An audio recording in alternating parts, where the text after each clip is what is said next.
Welcome back to the interview. I'm Thomas Lyons. Today I have one of my best friends of all time, Atreyl, Tiko Williams, the birther and aborter of transmissions, the musical maniac that he is. We're going to talk about some of our past. We're going to talk some music and everything today. Like, you want to say anything else before we get started? Because you're itching.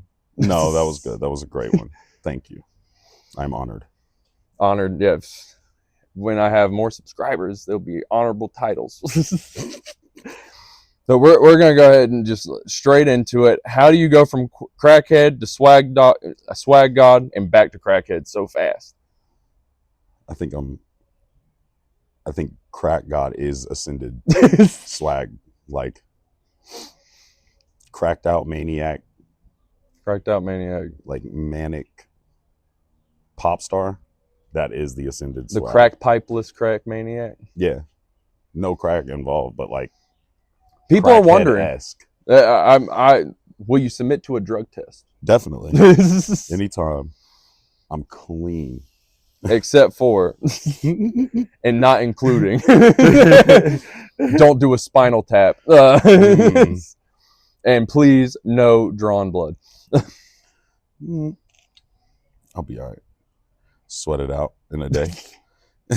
You were out here. We were just working on your transmission. I'm trying to not get transmission gunk on my white shirt. I got hair from every fucking creature in this area. Yeah. But we're gonna get that seated right after this. We're gonna get it. Yeah. Actually, no. I do have to ask you this: have you replaced the shifting in your car?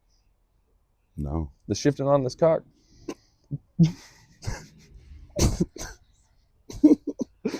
Damn. 4 for 4.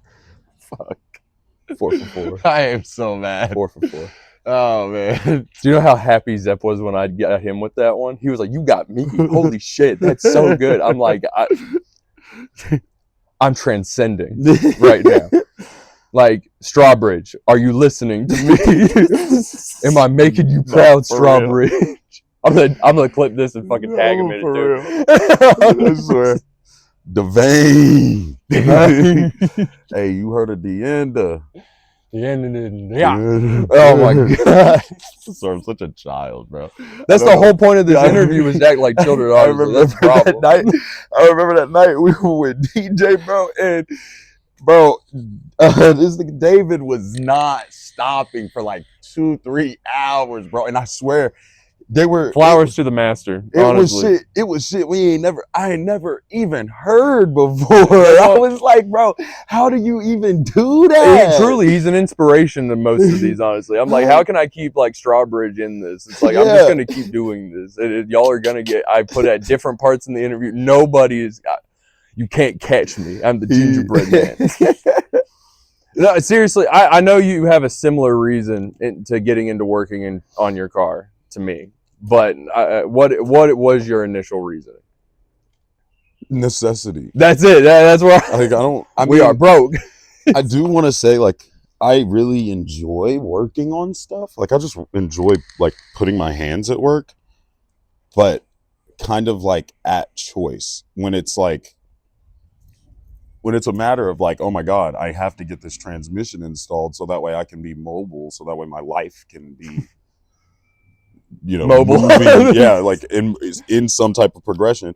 It's like it feels so much more of a daunting task. Like, it's like, but man, when it fucking hits, it's so rewarding. That too, when you are doing something like that and you are doing it yourself and it's like all on you, when you finally get it done, it does feel kind of like, fuck yeah. I like, as somebody that like, has been working on vehicles, like my dad put a wrench in my hand as soon as I could hold one, that and everything. But to like watch you like learn and not call me all the time for a long time. Like, you were just trying to figure it out and stuff, and how much you've been able to do and stuff. It's really cool, like, to see what you're able to do, because I ain't trying to I know Unky. Shout out Unky. No, Unky, like, Unky and my dad, because I know Dad's giving you some stuff on the Nissan when you had it and stuff. You were asking him stuff. Yeah, he gave me some tips. No, we got some fantastic, motor oil elders or something. They come out of the motor oil whenever we need them, just like shamans. For real. That's where my dad. Rise That's up why my out dad's the into motor the oil. bro. That's why my dad's into the Gregorian chants and shit, man. I'm not gonna sit here and do all that right now. What's great is we're giving Unky his So flowers. is Grammy. We'll go over there. And Grammy is like, I'll pull up at the house, and Grammy will be showing me like videos of like different throat singers and like, Dude, and she's like super into K-pop, dude. So like, that's so funny. Oh my god. So there's this band called The Rose. I know who you're talking about. Funny enough, and they actually, bro, their music They're good. is good. They're Their good. music is good. Their music is good, and I'm actually fucking with it. So I've been listening to that, and then she was we were over there, and you know that what is that show on Netflix, the Saja Boys, the one with the, I can't remember, it's like K-pop Demon Hunters. Yeah. No, Adeline. She was watching it. She doesn't like the show that much. Adeline loved it for like a week, and then everybody loved it, and she was like, I am tired of this. Please let me watch Demon Slayer. And so she's obsessed with Demon Slayer. She's a real one. Oh, bro. She's such a real one. My kid knows the anime. She has good taste in anime. She is very upset at me right now, though, because I will not let her watch past me in My Hero Academia. And I mean, like, in my face. She's like 5 foot now, dude. That's what's crazy. Like, oh no, I saw that. So she's like getting in my face, like, because somebody won't let me get past them. They're too scared. I'm like, kid, what the hell? They're doing roast battles at school and stuff. Yeah. Like, oh my god, it's so bad. It's like these. Swear. It's like for a while you're like, these kids are getting better, and then you start hitting puberty and stuff, and it's like, oh no, that's where we went wrong. Okay, oh fuck. It's like now I'm seeing the progress of time. I'm understanding the human condition a little bit more now. And yo, it is funny how, like, I don't know, for some people I guess it happens around like 28 or whatever or something. For men, it's literally, that's a scientifically proven thing. Men, it's just we age mentally slowly differently, and it's because I think dudes are just like naturally on the spectrum, like naturally of all kinds, because you look at the way we like look at the stuff that that's what I miss, the ADHD like king, ADHD king himself too, the king of it, like king of the spectrum. Mechanics, you talk to mechanics, you talk to plumbers, you talk to blue collar workers, a lot of them dudes have a little tism. Absolutely, they will never admit have a little tism. They may not admit it, and they're also, it's like the comment. I just saw a joke. This dude was talking about women will go to the doctor and they will be diagnosed as lactose intolerant. Like they will just say, you know, like, oh, I can't drink milk. Like I'm lactose intolerant. And then guys will just like be like, nah, it gives me the shits. Are you allergic to it? No, it just gives me the shits. Yeah, are you lactose intolerant? No, it just gives me the shit. Unless it's gonna send us into anaphylactic shock, where you will not admit it's an allergy. Was like at all. As somebody with a seafood allergy myself, it's like, I can't remember the name of the guy, but he was like, bro, you will go. Men just go in the bathroom, fight for their lives, and be like, all right, cool. That was just a blip. Like, I was like, dude, on to the next one. That's it. That's literally how it is, and that is autism. In a nutshell. And man, I'll tell you what, in the stand-up scene, there's so many, and that's the thing. You would think like autism truly is a spectrum, even in comedy, because a lot of them work. There's a lot of really bad like autism jokes, don't get me wrong, but there's also a lot of like really good ones right now. They just hit.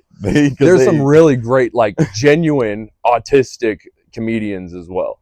Like, I do pay attention to those guys, because it's like, no, you have a diagnosis. Like, you do have way more of a right to say this than any of us that can't afford a doctor. I'm telling you, people, I've also recognized, like, people don't, like, even me, like, there was a long time there, I would just kind of thought, like, you were either, like, people are a way. You know, it's like you're either normal or you're not. Like, for a long time, that's kind of how I thought about it, unless you had, like, a very specific, like, condition. But I'm starting to realize we all are under. We're all conditioned. We're all under a condition. Everybody just has to hide their shit. Why do you think we're doing what we're doing right now? We are conditioned. I am like incapable of hiding my shit. This is why I knew this interview was going to be the most fun, because we're 3 questions in. Yeah, I know. And we've already gone off the spectrum completely. So like, let's just. No, we'll do that in a minute. So I'm gonna combine 2 of these, because Zepp actually has some questions. Okay. But one of them kind of relates to mine, so I'm just gonna go ahead and ask both, because Zep wants to know, so when did you become so damn spicy? These are his words. This is copy pasted from text messages. And by spicy, I mean fishnet shirts and rock star pants. Add on to that, you recently compared yourself to, this is me, a bad bitch while on a company trip. Lost a foot race rather badly to Zep. Badly my ass. That was a bro. whole body length. I had him. I'm proud of at you, the beginning. I had him, but my turbo did not kick in. Bro, if you go back and watch that we video, had a piston that didn't want to catch. Right. You know I'm gonna finish this question, but Zep, he did that gazelle and he was gone. And that's like, exactly it's so what it crazy was. what that dude do. I didn't do the, you know what I'm saying, that extra. I didn't double tap A essentially one time. Among a litany of other questionable things. I think this is the perfect moment. Perfect moment for? This is the perfect moment. Bro, we still loved Frank Ocean. Oh my God. Like, it's okay. Like, it's completely fine. No, it is funny because I was just telling Unky when we were on that work trip, our friend Megan, I was sitting there joking with them so much that Megan stopped. Like, we're sitting there in the bar drunk, and Megan stops. She turns to me. She's like, Atreyl, are you gay? And I'm like, no, bro, stop. Maybe a little. I was just joking, though. Like, I was just joking. I think it's funny, definitely though. Spicy. I won't I say, like, full blown. I think it's fun. I think it's funny that, I don't know. I guess I just got skinny and I started. I always rock skinny jeans though. Always rock skinny jeans, and everybody played me for it. Joe, why are your jeans so tight? Because I like how they look. I haven't seen you in some like tight. I haven't seen you in any tight ass leather, so I do give you a little bit of a pass. Don't worry, because we all wore skinny jeans. That shit coming. I might even have to, just for this segment, to go find some old pictures of us that, like fucking nut huggers. Like that's what I'm talking about. So bad. Like no, I'm talking leather though. I'm talking leather. Oh please no. Oh my Devin, God. I'm talking leather. Down the leg, you know the production team is here again. You know the biker joints. They got there's a little bit of flair, right? We know Jordan probably got some biker joints, but they got like the sort of like the lace, sort of. I'm not going full like lace skin. I'm not doing all that, but that style. I want to point maybe this some out. like tied tassels down the side. No, this all tracks because once I saw your phone drop, I even looked at the camera. I was like, "This is gonna come back." You are trying to fish for goth bitches so hard. I am not so hard. I would actually, it's so funny. I could see myself. Ed Hardy, blacked out. I just finally just talked about your dream rock star leather pants. Bullshit. You are baiting. You are out here casting lines, man. You're like, where are they at? And you're going to EDM festivals. You're going to the wrong ones. You got to go to the dark ones. I like music, and I like what I like, and I like alternative things. That's what we'll say. I like alternative things. So I'm not about to sit here. I'm not about to sit here and act like I'm all right. It's not exclusive. Faking a personality for someone. I'm not. This is not perform. Jordan even said that. He's like, "You're so performative," because I was dancing at the fucking go-kart place, and I was like, "You suck." You are a natural performer, though, and I give you credit for that. Yeah, but I'm not doing it for anybody else's benefit. I'm doing it for my own. All right, I'd be doing this. I'd be doing this if it was just me in the mirror. Not to sound narcissistic, but like I finally love myself, bitch. I'm actually glad. No, I actually. This is funny because I went back. I was looking at some stuff. I was drawing some like questions and everything. I didn't even write this one down, but no, I'll go ahead and shoot it. It's actually very funny to me because I noticed like, and I haven't seen you perform on stage in a while. In all fairness, but the one clip you have, you seem so reserved, but like I know you. It's because I was nervous. I was scared up there. I will say that's the one thing I definitely got over it like the last 2 shows, but it was kind of weird just being up there. Also, too, and I get it because we didn't do like any rehearsing or anything at the venue. First time on the mic, bro, I was like struggling with keeping the mic a certain distance so that way my voice would pick up correctly, and it was like you need a good karaoke machine. Just to practice with and back there and piss off everybody in the neighborhood. It was out there. I was doing that at yours house. There you go, yeah. Oh, that explains a lot. Yeah, we have a karaoke machine, and I was using it in there, practicing before the show. Since we're on what's up, fool? What's up? Shout out Rello coming in, sitting in. Rello's gonna end up on here. You can come in the camera real fast. You ain't gonna dab me up, bro? You can come in, come on. You're just gonna leave me. Look at this swag too. That's why I was saying you got to show it off, bro. Like sunglasses on, man. That's it. Sunglass game. I don't ever let guest appearances happen in the middle, but Rello, yeah, Rello's the little bro. But while we're on the topic of music, I just, it's not a question, but I wanted to reminisce a little bit on recording in my bedroom. Yeah. A little bit. Just like there was like a lot of, you remember period. That? I remember that picture where it's me, you, Jordan, and I think Javon. Yeah, Javon was in there. And we were up recording that one song like all night, like till like, and it was like 5 a.m. when we took the photo. Bro, but like it was just the lamp on. I have sun, like bare morning sun. I went and looked. I still have the picture I took of like my messy ass room like that night. I think that's the one you're talking about, where you're laid over there writing lyrics and stuff. I think if I'm not mistaken, it was. That's still when we need to fix this. Actually, this is probably our next best one. That was our best collab, was Stale Dutchess. Yeah. I know you feelings about it. It's in the past, whatever. That was great. I still love that song. I think it was for a long. Well, no, I remember that. That's why I brought it up, because honestly, I'm glad you've changed your mindset on that song, because that was a very I will nice say, time. DJ is mad at me for this. You know the track that we recorded when we were in Arizona. That one, I don't know, for some reason I'm just not happy with. That's a good song. That is a good song. The one I just showed you, the one we just shot the video for. That's good. That song, that's the vibe I was trying to get when we recorded that song in Arizona. The Arizona song was a little aggressive. Like, bro, this is like boppy. This is why I knew that, because I even have it, like, and I have the photos. And back to what you were saying. Yeah, we're going to ADHD this shit. Not me just fishing for like any attention. I just feel like Deb Ryan. Like, Kids Teen Choice Awards, height of the career. Like, I feel like Demi Lovato, Selena Gomez fused at the height of their like Kids Teen Choice Awards like fame, and then I just became this person. This goes like, back this to is you what being I an like. Angry 21-year-old woman. Yeah, this track. Externally, I'm like, mad at how thought out this is. Actually, bro, I'm telling you, I really do. That's crazy. I'm trying to tell you, bro. I'm trying to do the knowledge for you. Check it out. So. This is self-reflection in a nutshell. Internally, right? You know what I'm saying? I'm like, I love life. Like, I really love life. I do. I love people. I love love. As Larry June said, life is beautiful. And life is beautiful. Life is beautiful. And I'm like, tell him, Larry. and that in turn makes me, because DJ was like, yeah, you say you're a little white girl, blah blah blah, and y'all joking, y'all crown on me for going to the raves and all that. But I realized, no, they're fun. I worked that one New Year's Excision show. They are fun. Like, if I was an irresponsible parent, like, totally would be down for something like that. But too many responsibilities. Yeah, I feel you. I am glad that I do have this freedom and I'm allowed to do this. But that's also showed me that I am actually internally a like 21 to 23-year-old white woman who has like full autonomy and realize I have like free will, and I'm just like out here enacting it. But externally, I am a large colored man, and so I'm a little more intimidating than I would like to be to a lot of people, just naturally. Like, I understand that. I scare. It doesn't help when you run around going, like when we were in Dario, bro. I'm talking about, we walked into Dario, there was probably like, and this is like in Kernersville, so it's like, yeah, another one. Yeah, it's like probably like 2 black people in that bitch.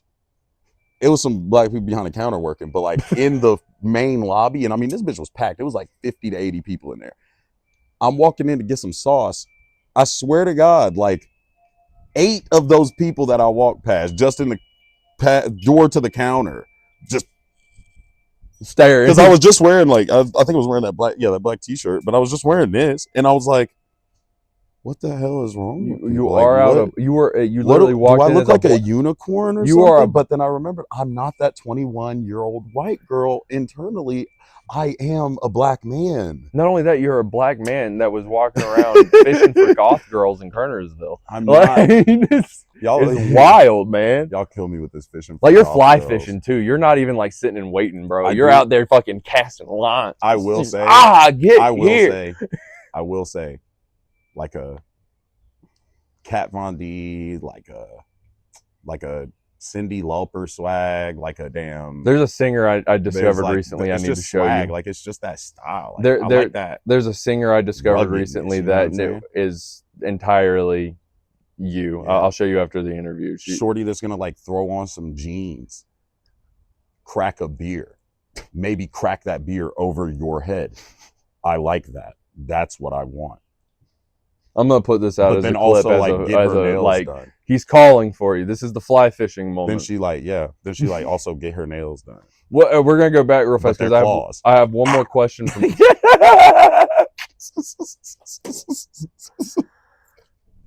Trail's over here trying to find hawk talons for his back. Man. He's like, you know what's better than acupuncture? Deep acupuncture. We're gonna step back real fast because Zepp had one more question, so we're gonna do that. He wants to know who in the hell taught you to make a sploof. He still wonders. Myself, I think myself. No, it's probably Zeke Real. That makes sense. I was about to say it's either that or YouTube at that time period. Yeah. See, this is what I'm saying with the goth women and everything. This boy is thirsty. I tell you what, man. Like I feel him though. I'm 6'5". We're out. Maybe. You are not 6. I'm 6'5". The okay, I'm exaggerating. But and the only thing, anyway. It's hot outside, and it's not hot, but it's a nice day, and I'm. This water break is brought to you by all these thirst. spring water. Trying to get a sponsorship from the Germans. This is brought to you by the fish tank. Your boy. Well, actually, is swimming. I'm about to say, I'm sorry. I'm not. Heineken's actually Heineken's made here though, right? I've had Correct me if I'm wrong. You should know. Heineken's made here though, right? Or is it made in Germany or Belgium? It's brewed in Holland. Holland. Oh, okay. So it says it on the thing. Oh yeah. I don't want to act like I'm like a aficionado. This is the first time I drink I've had in my people's drink years of whiskey, and scotch, and the occasional Guinness. You want a shot of rum? No, I have to drive. I appreciate it though. You want a shot of rum? You want a shot of rum? You know, how did you wake up? Honestly though, wait. Did you wake up on TV? The way the world's going, I'm about ready to become a pirate. Like seriously, One Piece makes it look a lot more fun than like we just gotta get wild and goofy with it. You know what I'm saying? I'm already there. That's what I was saying. Like I'm preparing. It's like Fallout, Mad Max, like life simulator. I'll say I hate the ocean, like more of like the deepness of the ocean because that's where it gets scary. But if the world was to Mad Max, I would rather be floating on the ocean. I do agree that it is probably like, especially like you think about have you seen what is Noah's Ark? This shit. Damn it! What is that one? 28 Days Later. Yeah, that one. You know how they have like there's like because they transferred everybody over to like a like a non-infected mainland or whatever, quarantine that one, but then they like patrol the water and stuff. But they said there in that one movie, the one most recent, not to spoil it for anybody, but that one guy, they got stranded. They just came on land for a minute, I guess, or something. They were doing like scouting or something. Like I had these scouting missions, and then they got like attacked and the boat left them. So it's like that it is the safest place. Like water is the safest place because there's like it's a natural barrier for so many things. So I don't know. World ends. Yeah. I'd rather just sail off into the blue. Hopefully it's still blue. Hopefully it's still blue. That would be the empirical problem we would have. Is it still blue? Like, it might be green. Also, does whatever that happens infect or compromise the ocean as well? Yeah, that's also a thing. Well, that's what I'm saying. It is a part of the ecosystem. Does it stay blue or does it turn green? Because a green ocean is scarier than a desert. Oh God, I'm sorry. But yeah, definitely. Yeah, 100. Definitely. We'll go back to some of the music stuff because you mentioned Arizona. Set up the stew in the kitchen. Like that, honestly, yo, I think that. I'm gonna throw that. Ain't down.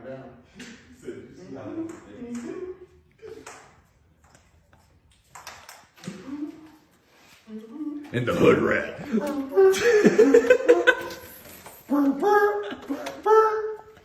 center of the fucking studio.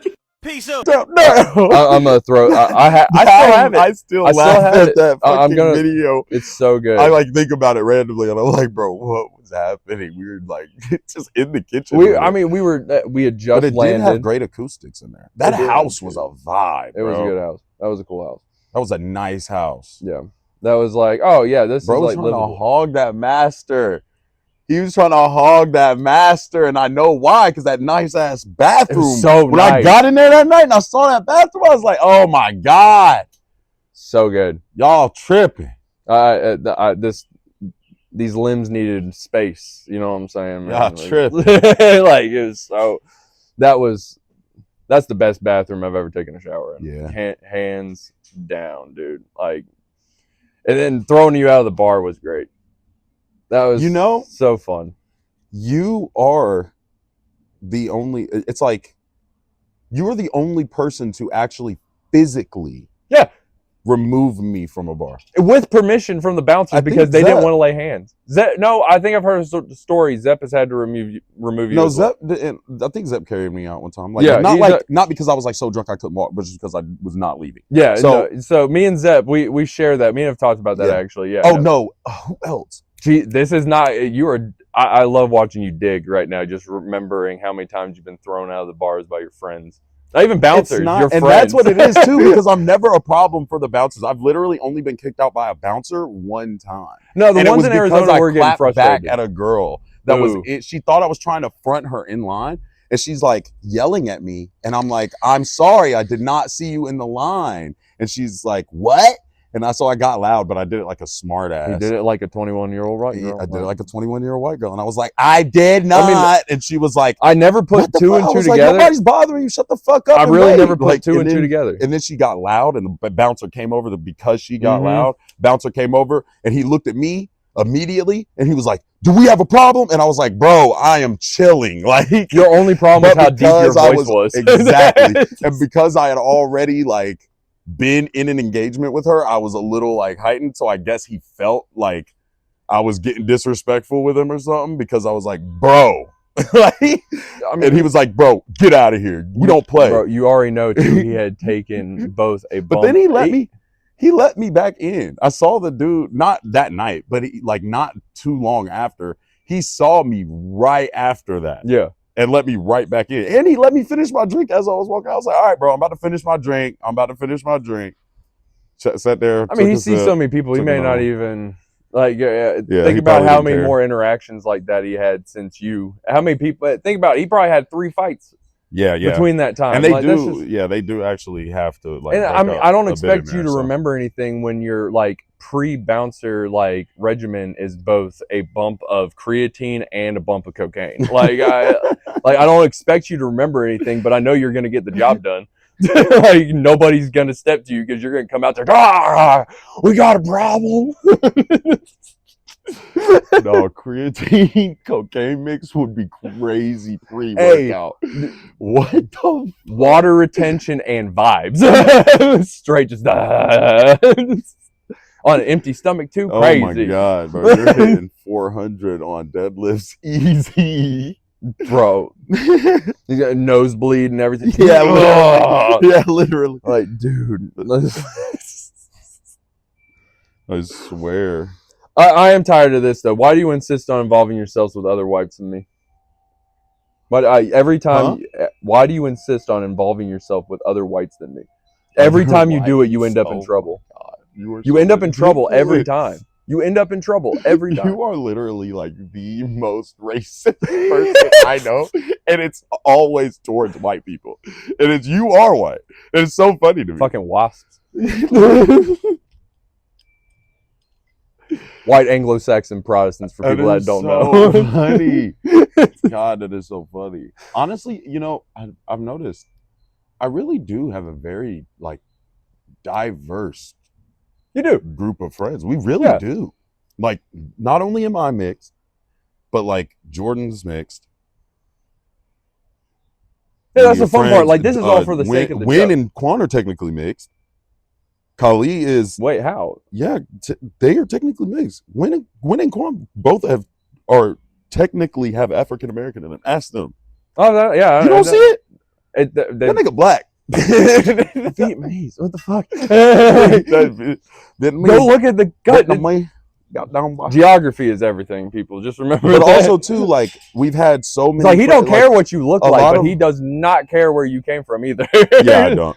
Which isn't a bad way to be. I think that's like actually I the appreciate true culture American, though. Yeah, no, I really do appreciate culture. I appreciate individuality. Yeah, as an ecosystem on itself, he doesn't care if you're involved with it. If you are, he's like, oh, cool. Tell me more. Yeah. And then past that, I could give a shit. Yeah, not at all. He does not care about you individually being involved. He just cares about the culture itself, which I get 100%. Like, because it is that's valid. Very, like, yes, individuality is a thing, and that's why I think being Native American and having a very, I guess, what we would call a tribal outlook, or what other people call it. We don't call it that, but I guess that's the best way to describe it. It's more of a communal. Yes, it's a much more of a communal and way I of say that living. because that's how the Irish were before all the everything happened too. It was very communal. Now we had our spats just like natives. You put different regiments of them together, and it's like, hey, we just don't see things the same. And they're in the sand, we're in the snow. Different values. Boom. And it's like, and then the way people would deal with problems was so much differently, but they also saw themselves, even though they all were individuals, saw themselves as a whole. And I will always say, like, that's the problem with the world, is like people, like, community is a thing, and people need community, but it's in the way that people need community. Like, they need actual community. We're very fortunate. Like, to and I think that's also like something I'm realizing now, especially with, like, you know, like DJ having like y'all having kids and stuff, you know, and then being at this very young but like receptive age where we are, you know, there, whether we want to or not, whether we want to be or not, we are their role models. And it's like we're about to step into the role of being who runs the world. Exactly. Like we're at that age now. Yeah. And I think also it is good that we already are carrying. We've always kind of carried ourselves. I mean, except for when we run around with Troy, but like we've always carried ourselves in a way that kind of there's exceptions to every rule. On like protection of everyone, caring for everyone. We really do try to like keep all of us together, even if it's just our little friend group. Yeah, well, and then we also try and like every time we meet new people and stuff, we try and extend our ethos on it out. Exactly. Like it's never. I was just thinking about it's that never like we're not reserved. We're not gatekeeping. Yeah. No, we want because it really comes from a place of love. Well, that's what's so cool. Like we're fortunate for our friend group, but I got to give a big shout out just for like having stepped into comedy and stuff like that and all that. I've read so many horror stories from all over the country. Dude, oh my God, we have such a dope scene. We have so many dope people in the scene that like they just care that you're funny and you're cool and you're not a just piece of shit. Right. And don't worry, that can all come off in your comedy too. People comics can read each other like a fucking book. It's kind of crazy. It's fun actually. But there's like a lot of psychology that goes on. That's breeding even more in like that local community. And so for me, it's been really cool to like step in and be like, oh, this is familiar. Let's pump it. Let's pump it up. Like I want to do more. I'm trying more stage time, more jokes, more people seeing. It's one of those like I've said it in other places and on other podcasts and stuff like that. But it's like North Carolina is due its respect now. Definitely. Like we have so many artists of so many facets. We have so much history. Like we have. I would argue that North Carolina has one of the best communal senses out of all the states, because everybody in North Carolina, it's like if you meet another North Carolinian outside the state, there's already like a fellowship most of the time, as long as you're not getting a piece of shit vibe, because they're everywhere. But for the most part, the state itself has the communal vibe. We just don't use that enough. It's like, fuck these other states. We're better than all of them. It's so funny. I think it's like it's almost like the adverse of like being on the opposite side of the country. I don't know if that's the right word. No, we're original 13. Like all those over there can shut up. Like we're original 13. It's just no. I'm saying like you look at it. It's like they have. Look at the music scene over there, or like the art scene over there. Like it's Oh, I said this was going to be the longest interview. Like we're at 38 minutes. Yeah, I already know. And I still have more questions. Like this is fine. We can go through them. This is going to be the only one that's a legit podcast. Like length. That's crazy. Literally. That's crazy. Yeah, I know there's going to be tons. Well, because we tangent and everything. Shout out North Carolina. It's about time. Everybody like fucking rise up. Like what P.D. Pablo said. For real. Swing your shirt around, boys. But no, we do have we have a really close knit sense of like community when an artist comes from here. It's like look at J. Cole's career. Yeah. That's why like if you talk to people from North Carolina, there's like around Fayetteville, there's a lot of people that like fuck with J. Cole like heavy, like hard. You go a little bit further out, you still got people that fuck with not just J. Cole, but Dreamville in total. And then the sense of like hometown hero, like there's a lot of good ones coming. Like grassroots community, like backing. Then you got like the festival, the way, you know, the way it first happened that first year and stuff.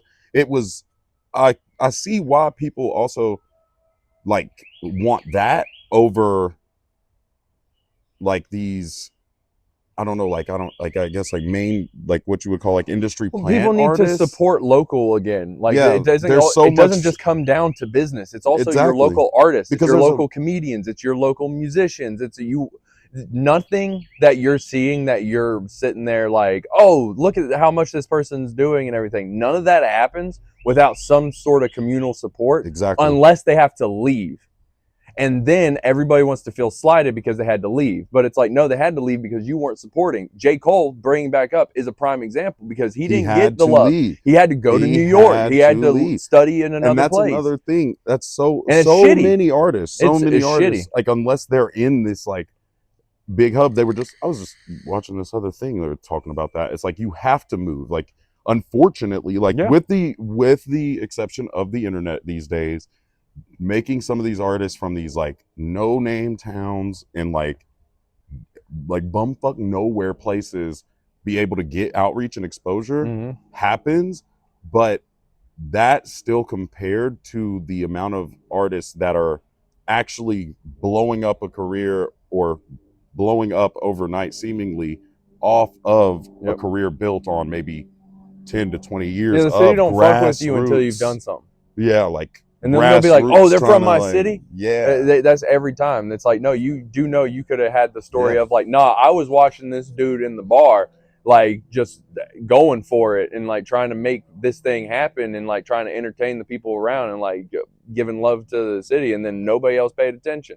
Literally. Like that's what keeps happening. But tangents. Good tangents.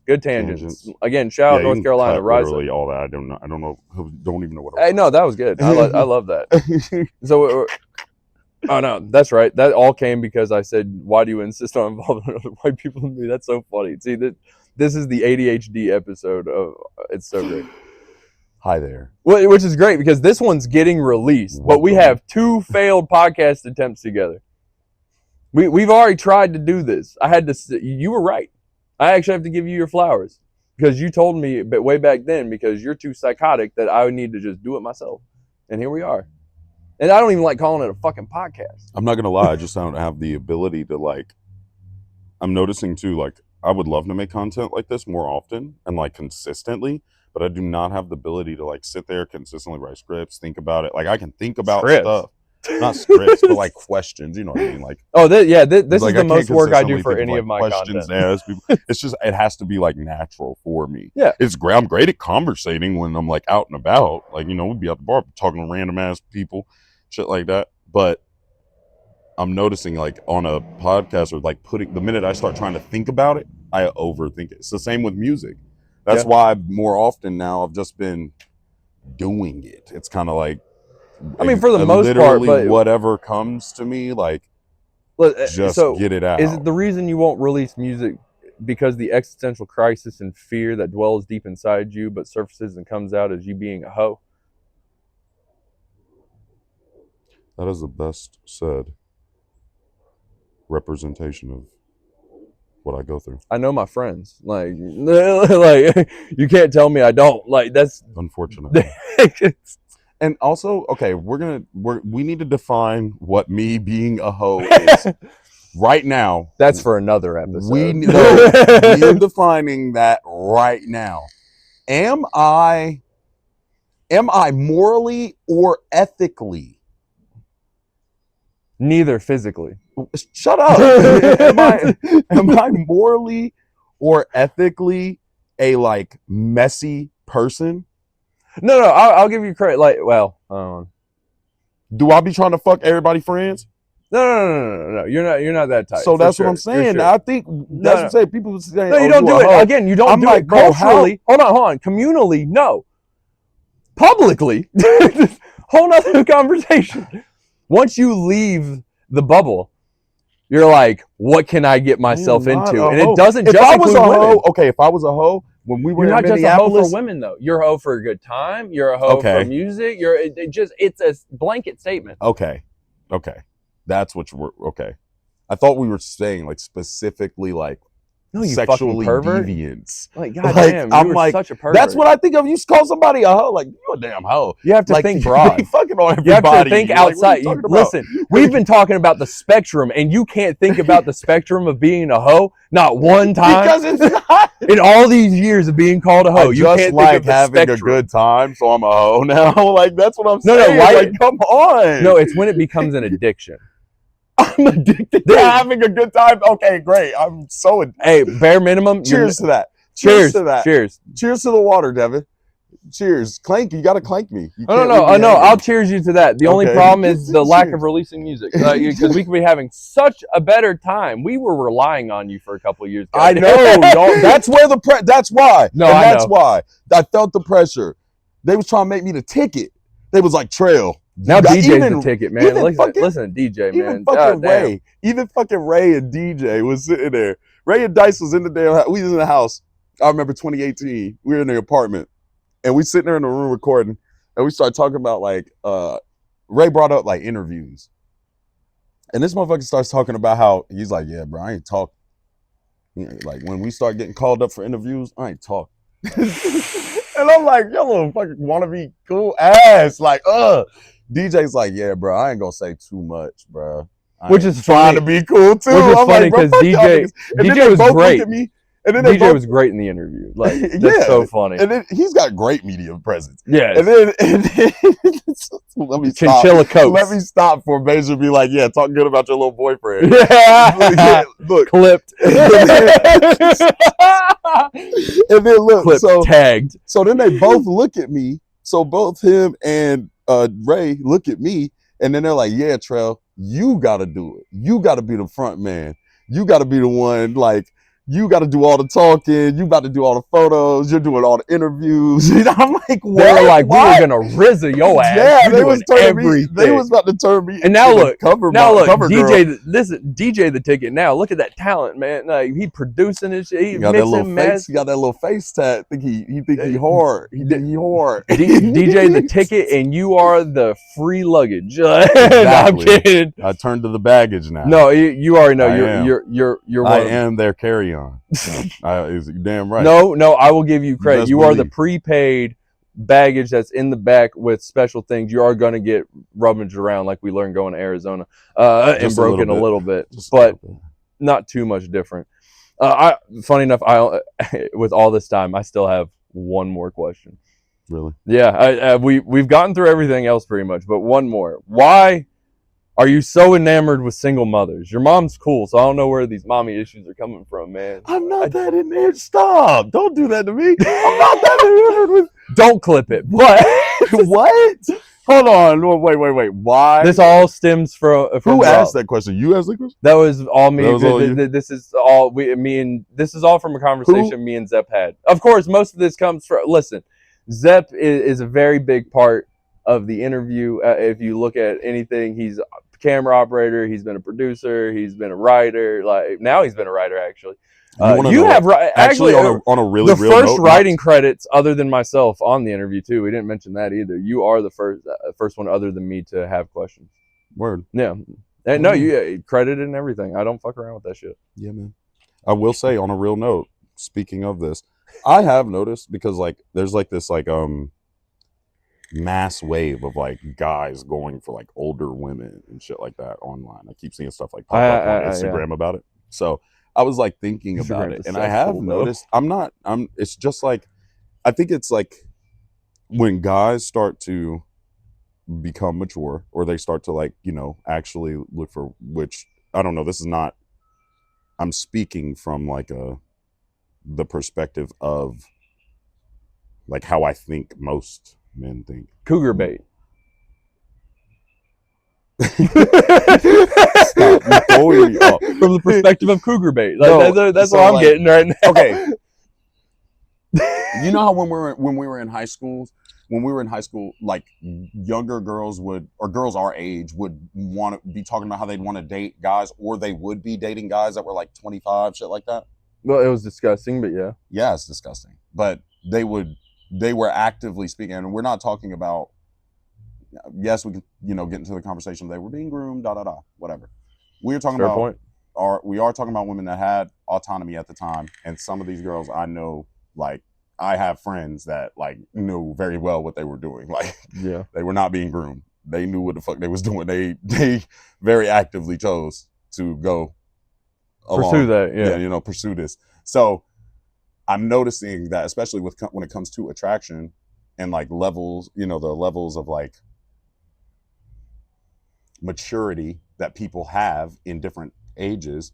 I think that's what more so is happening. People are like, because you've talked to a girl your age.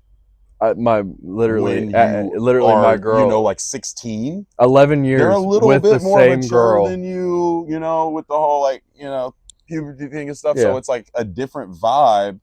I mean, 11 years myself, same age. So no, I know what you're saying. You know, so it's like, I see why they would kind of go for a little bit older guys, even if it wasn't like 25-year-old. Like maybe she's 16, wants to date somebody that's 18, not 16. So it's like guys, when they get older and they start becoming more mature, I think they are looking for like qualities that are more mature. And it just so happens that people with experience, like single mothers and older women, whether they have kids or not, usually are those people. So there's a lot of cougar hunting and stuff going on, because people just want to be able to have a conversation. That is crazy. The predator did become prey. That shit's kind of wild, in all honesty. And that's a real. I'm not like, I hate to. I don't know. I feel like I'm gonna get canceled for even like having the like talking about it, but it's like clip, consistent through line. But I'm like, I do notice, like, if you talk to people, you really talk. If you get out there and you talk to people, because I like to talk to people, yeah, and like actually get like perspectives on things, especially women that I do not like, I'm not pursuing in any way. That is the best way to get like a really good perspective on a woman's perspective, specifically as a man. Talking to a woman that is not your family member, not your friend, and not like somebody that knows you super well, but I don't, or maybe they do know you super well, or you know them super well, whatever, you have a good relationship, but like getting just that pure perspective from that woman will change your perspective. And I think a lot of guys, once they're able to get that, once they're able to have those conversations, and it's not, you know, through this like, oh God, I'm nervous, like I want this girl to like me. Once they're able to have those conversations and then have a real conversation with a girl that they are pursuing, that's why the blanket levels the way it does. And then you're like, oh shit, you're in bed with a 40-year-old woman and you're 25. She talked me out of my pants. So I don't know if anybody realized this or not, but he is currently writing the next iteration of the Player's Handbook, Cougar Edition. That is so crazy, dude. I mean, that was like that again, way too thought out. I think about a lot of things. I know, it's scary. It is. I spend a lot of time in here. But this has been fun, honestly. Again, every person that's been on the interview is going to end up back, and there's still so many people. Oh yeah, don't worry. The best part is the list is growing. We got to do a big promo run for True Lover, which is coming soon. That's going to be the bigger take, probably like my debut. Facts. Definitely going to be on all streaming plats. And you have one that you said you're about to drop on Gram. It'll probably drop by the time this goes out. So yeah, that's just like a little single. I might put something at the end or something with it, or freestyle. I literally wrote half of it on the plane, finished it when I got back. It's like a minute long. No, I'm happy that you're actually like recording right now and stuff, because I've been one of your biggest critics of just not recording more, because it's like I know. I will say, I'm not even gonna lie. Being in this state of like creativity myself for the past year, I'm itching. I got my vocals back. Hell yeah! And I mean, back. Let's go. Like, so let's do some fun shit. Fine. Don't worry, fine. We'll talk after this, but I want to get back in it. I've been itching to get back in my studio. So I've also noticed too, it is getting a lot easier making music, not putting it behind a. I'm just trying to feature. That's where I'm at. I'm trying to have some fun, and like even not even officially, just like that's what I was because I know say, you want to do some rock putting stuff it behind a like a wall of like I have to like this stick in this genre. No. Sorry. This has to be like a this is like make it all like what is it? I'm trying to find the right all word. Or nothing. Yeah, kind of like that all or nothing attitude for it. Like, oh my God, fun. This has to be the best thing I've ever made for every song. Like I'm realizing too, like it's great to push yourself. It's great to be a perfectionist in some way. It's great to have like this real like deep care, for what you do. But a lot of the time, sometimes you have to set it free. Yeah, you just have to sit there and fucking do the shit, because you end up becoming like this, especially if you look at a lot of these people, you become this person that like did maybe one thing, and then like now you're just like throwing out all this opinion and all this shit, but perspective you're not and everything. Doing anything. Nope. Do something. That's and you can talk all, and that's where I do something. Yeah, that's where like I get it. I know a lot of people like have hang-ups about like confidence and all that and shit like that. A lot of people are my insecure. Biggest thing, I will say, it's not necessarily insecurity. My biggest thing has always been trying to make sure it's right, so it does what I want it to do. And it's like you cannot. You gotta let that. You have to let it go. Like you have to let it go at some point. You're creating to create. You have to create in full and like give yourself to the process. And part of giving yourself to the process is not knowing what the fuck it's going to do when you get done with it. When you release it to the world, you don't know the effect it's going to have, and you just have to be okay with that. Like accept that. I'm like, I can give a damn about, because me and Dutch talked about it a lot of times. I'm not afraid of like hearing, oh, this is ass. I could give a fuck. Yeah, you got over that. I've been picked on my entire life for everything I do. Oh, bro, I can't even wear fucking Ed Hardy without getting picked on for it. So I'm like, what do I look like? What type of friend would I be? Or being afraid to release music for the fact that I'm gonna get picked on, bro. What type of friend would I be if I did not do such things, though? Right. Especially like with my artistic pursuit. Exactly. It's just a part of the game. I think it keeps us. My best thing, and this is what I think set me up for comedy the most. I'm not the only comedian that says this. Is skateboarding really set you up, and that's why, like, that's what I want skateboarder you to the skate team to musician, photographer, model, like pipeline is filmographer, cinematographer, just artist, skater to artist pipeline is crazy, because we all know what falling on our face feels like, and our shit not doing well the first time hurts a lot less. And we've all fallen on our face and got right back up and went, shit, I gotta do that again. Actually, here's a clip of Atreyl falling. I have it. Busting his face. That'll be fun. I knew I was going to find a way to put that in there. There's quite a few. Oh, I've got that one of me hitting the back of my head. Oh, yeah. It was over there at Wells Fargo, bro. I hit that gap on the back. Oh, my God. Yeah. No. Not going across. I know the one you're talking about. The one going, fuck. I know what you're talking about. The one going towards the back of the parking lot. Yeah, no, I know exactly what you're talking about. So that grass gap going towards the back to that other parking lot, I tried to hit it. I remember that. I cleared it. But when I landed, the board and it shifted just enough that it went out from under me, and I went, BOW! pop my head just I- and you can gotta see send, it. You gotta on- send it so I can put it in the video. I gotta find You gotta it. find it. I gotta find it. You'll have to We'll, give me a we'll, day we'll or find two. we'll go through this and we're Oh gonna my find a God. bunch of random photos and everything to put in this, dude. Love you, bro. Love you, man. Y'all are discovering all my brothers. This has been the interview with Thomas Lyons. You can find me on all social medias. Thomas Lyons _ stands up. You can find him Calico colored. That's it. Peace. Later.